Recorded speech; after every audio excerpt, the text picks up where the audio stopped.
ధ్యాన సాధనకు practice and dispassion అంటే అభ్యాసము మరియు వైరాగ్యము అనే రెండు సాధనాలు అవసరం అని భగవద్గీతలో కృష్ణుడు చెప్తాడు. గృహస్థుడిలో వైరాగ్యం ఎలా సాధ్యం? వైరాగ్యం లేకపోతే ఫలితం దక్కదు.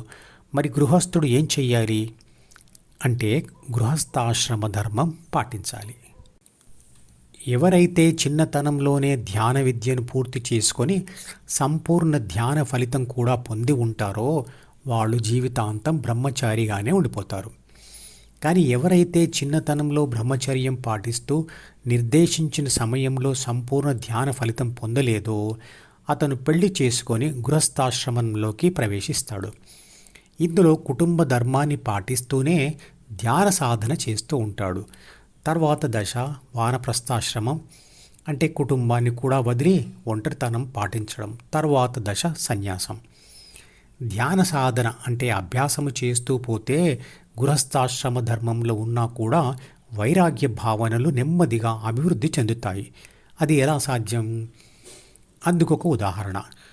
కుటుంబ బాధ్యతలను సమర్థవంతంగా నిర్వహిస్తున్నటువంటి చెడు అలవాట్లు లేని ఒక మంచి వ్యక్తికి జూదం ఆడే ఫ్రెండ్స్తో గ్రూప్తో పరిచయం ఏర్పడింది అనుకోండి.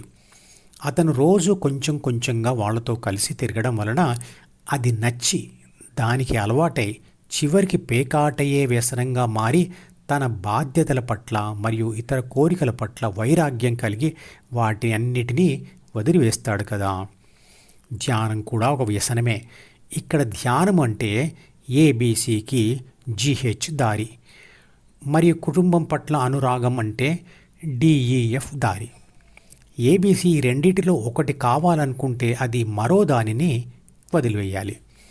కుటుంబ వ్యవహారాలు చూసుకుంటూనే ధ్యానం చేయడం వల్ల మరియు ధ్యాన అనుభవం ప్రపంచ అనుభవాల కంటే నచ్చడం వలన తన కుటుంబ బాధ్యతల మరియు కోరికల పట్ల అనురాగం తగ్గి ధ్యానం మీద అనురాగం పెరుగుతుంది. అలా ధ్యానం పట్ల అనురాగం పెరుగుతున్న కొద్దీ డిఈఎఫ్ పట్ల వైరాగ్యం కూడా పెరుగుతూ పోతుంది. జూదం స్థానంలో మద్యపానం ఉన్న ధ్యాన సాధన ఉన్న అదే పరిస్థితి ఏర్పడుతుంది. అంటే ధ్యానం చేస్తూ ఉంటే కొంచెం కొంచెంగా ధ్యాన అనుభవం కలుగుతూ దాని మీద అనురాగం అంటే కోరిక పెరుగుతూ పోతే అది చివరికి వ్యసనంగా మారుతుంది. ధ్యాన అనుభవం ఆ విధంగా వ్యసనంగా మారి ప్రపంచాన్ని వదిలేసే విధంగా తయారు చేస్తుంది. అదే వైరాగ్యం. ధ్యానం ద్వారా పొందే ఆత్మానుభవం కూడా మద్యం మత్తు లాంటిదే. కానీ ఈ ధ్యాన వ్యసనం ప్రాపంచిక వ్యసనాల కంటే ఎన్నో రకాలుగా గొప్పది. ధ్యాన వ్యసనం తొలుత ఆదుర్ద, ఒత్తిడి లేని స్థితిని, ప్రాపంచిక వ్యవహారాల్లో సమర్థతను తెచ్చిపెట్టి ప్రాపంచిక గెలుపులను ఇస్తుంది. తుది దశలో అంటే ముసలితనంలో సమాధి స్థితి వస్తుంది. భగవద్గీతలో చెప్పిన ధ్యాన కర్మ మిగతా ప్రాపంచిక కర్మల లాంటిది కాదు.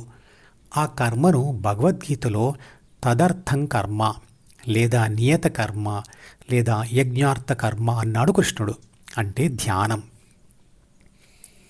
ధ్యానం కాని కర్మలు ఆచరించడానికి ప్రపంచానికి అతుక్కుపోవాలి. ఎలా అంటే జూదం ఆడడానికి డబ్బులు కావాలి, అందుకు డబ్బు సంపాదించే మార్గాలు వెతకాలి. అలాగే మద్యం తాగాలంటే కూడా డబ్బు కావాలి, అందుకు కూడా డబ్బు సంపాదన అవసరం. అంటే ప్రాపంచిక కర్మలను వ్యసనంగా మార్చుకుంటే డబ్బు కోసం ప్రపంచానికి మరింతగా అతుక్కుపోవలసి వస్తుంది. దాంతో కష్టాలు నష్టాలు తప్పవు, సామాజిక తిరస్కరణ తప్పదు. కానీ ఏ కర్మ అయితే మనకు వ్యసనంగా మారినప్పుడు దానివల్ల ప్రపంచ అవసరమే ఉండదో ఆ కర్మయే ధ్యానం. ఒంటరిగా ఏదో ఒక రూమ్లో కూర్చొని కళ్ళు మూసుకొని తన ధ్యాసను తన శ్వాస మీద కేంద్రీకరించే వ్యక్తికి ప్రపంచంతో మరియు డబ్బుతో అవసరం ఏముంది? అన్ని బాధ్యతలను వదిలి అడవిలో ధ్యానం చేసేవాడికి ఫలితం తొందరగా వస్తుంది. కానీ గృహస్థుడికి అదే ఫలితం ఆలస్యంగా వస్తుంది. ఎందుకు? ద్వితీయ మనసులోని డి నుంచి ప్రాపంచిక ఆత్మ విడిపడడమే ధ్యాన ఫలితం. అందుకు డీలోకి కొత్త విషయాలు రావద్దు, మరియు ఇదివరకే అందులోకి వచ్చి చేరిన పాత విషయాలు పోవాలి. ఈ రెండూ జరిగినప్పుడే డి ఖాళీ అవుతుంది. అప్పుడు ప్రాపంచిక ఆత్మ అతి తేలికగా డి నుంచి విడిపడుతుంది. ప్రపంచంతో ఉంటూ ధ్యానం చేస్తూ ఉంటే డీలోని పాత విషయాలు కొంచెం కొంచెంగా వాడకపోవడం వలన అవి మాడిపోతుంటాయి. కానీ వాటి స్థానంలో కొత్త విషయాలు ప్రపంచంలో నుండి వస్తూనే ఉంటాయి కదా. ఆ పరిస్థితులలో ద్వితీయ మనసును ఖాళీ చేయడం కుదరదు. కుటుంబ పనుల కోసం బయట తిరుగుతూ ఉన్నప్పుడు బయట ప్రపంచం నుంచి వచ్చే కొత్త వాటిని తిరస్కరించడానికి వాటితో యుద్ధం చేయవలసి వస్తుంది. కానీ అడవిలో ధ్యానం చేస్తే ఆ రకమైన యుద్ధ సమయాన్ని ఆదా చేసినట్టే కదా. ఒకటి, కొత్త విషయాలు రావద్దు అంటే సమాజానికి ప్రపంచానికి దూరంగా ఉండాలి, అంటే వైరాగ్యం పాటించాలి. 2, పాతవి పోవాలి అంటే ధ్యాన అభ్యాసం చేయాలి. ధ్యాన ఫలితం పొందడానికి ఇవి 2 అవసరం అన్నాడు కృష్ణుడు. యోగము అంటే రెండింటిని కలపడం. ఏ 2? ఆత్మ మరియు పరమాత్మ. ఆత్మ పరమాత్మ యొక్క ఒక అంశ. ధ్యానం చేస్తూ పోతే ఆ ఫలితంగా ఆత్మ తనే పరమాత్మ అని తెలుసుకుంటుంది. అదే యోగం.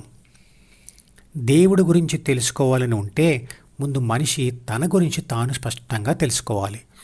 తెలుసుకున్న తరువాత త్రికరణ శుద్ధిగా అంటే మనస వాచ కర్మణ ధ్యానం చేయాలి.